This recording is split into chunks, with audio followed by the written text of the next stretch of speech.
Postoje ljudi koji ne pričaju mnogo o svojoj snazi. Ne dokazuju je riječima, nego načinom na koji stoje kad je teško. Njihov karakter nije građen od želje da budu voljeni, nego od potrebe da ostanu istiniti sebi. To su ljudi koji ne savijaju kičmu pred lakšim putem, nego pred istinu. Oni znaju da snaga nije u sili, već u miru koji nosiš kad svi drugi izgube svoj. Prvi znak snažnog karaktera. Staješ uz ono što je ispravno, čak i kada je teško. Snaga nije kad je lako, nego kad znaš da ćeš možda izgubiti, ali nećeš izgubiti sebe. Snažan čovjek ne trči za odobravanjem, on trči za smislom. I u tome leži njegova moć.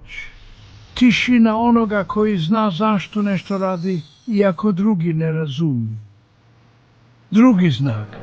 Ispunjavaš obećanja, bez obzira koliko mala bila, jer svako ispunjeno obećanje postaje cigla u zidu tvog integriteta.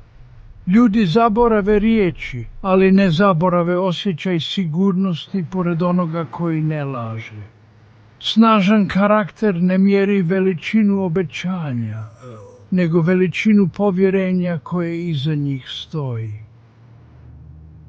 Treći znak. Poštovanje prema svima, bez obzira na status. Snažan čovjek ne pokazuje veličinu time što stoji iznad drugih, nego time što vidi vrijednost u svakom. On zna da poštovanje koje daje drugima govori više o njemu nego o njima. Jer tko gubi poštovanje prema malima, nikada ne zaslužuje povjerenje velikih. Četvrti znak.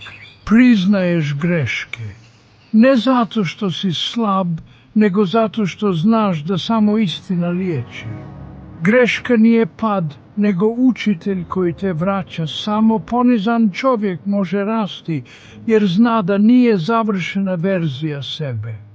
Snažan karakter ne skriva mane, on ih pretvara u lekcije koje drugi mogu čitati. Peti znak. Uspjeh te ne vodi u aroganciju, već u poniznost, jer znaš da sve što imaš može nestati. Snaga bez poniznosti postaje otrov, a poniznost bez snage postaje slabost. Ravnoteža između to dvoje čini čovjeka stvarno moćnim. Šesti znak. Priznaješ kad nešto ne znaš, jer svjestan si da znanje nije kraj nego put. Slabi se boje neznanja jer misle da ih čini manjima.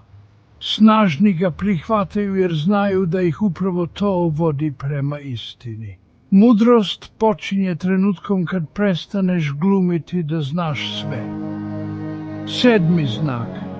Integritet. Čuvaš ga i kad te niko ne gleda. Pravi karakter se pokazuje u tišini, kad nema aplauza, kamera ni publike. Snaga nije u onome što radiš pred drugima, već u onome što biraš kad si sam. Integritet je most između onoga što govoriš i onoga što jesi. Svaki od ovih znakova je ogledalo tvoje duše. Ako ih prepoznaješ u sebi, ne hvali se njima, samo ih živi, jer snaga karaktera ne vrišti, ona zrači, tiho, ali dovoljno da promijeni prostor oko tebe. Svijet ne treba više glasnih, nego više dosljednih. Ljudi koji ne traže moć da bi dominirali, već istinu da bi razumjeli. Oni koji hodaju tiho, ali iza njih ostaje mir. Ako si jedan od njih, znaš, snaga nije oružje. Snaga je svjetlo koje se ne gasi, čak ni u najmračnijoj noći. Ako te ovo dotaklo, to nije video. To je podsjetnik ko si bio prije nego si zaboravio. Pretplati se.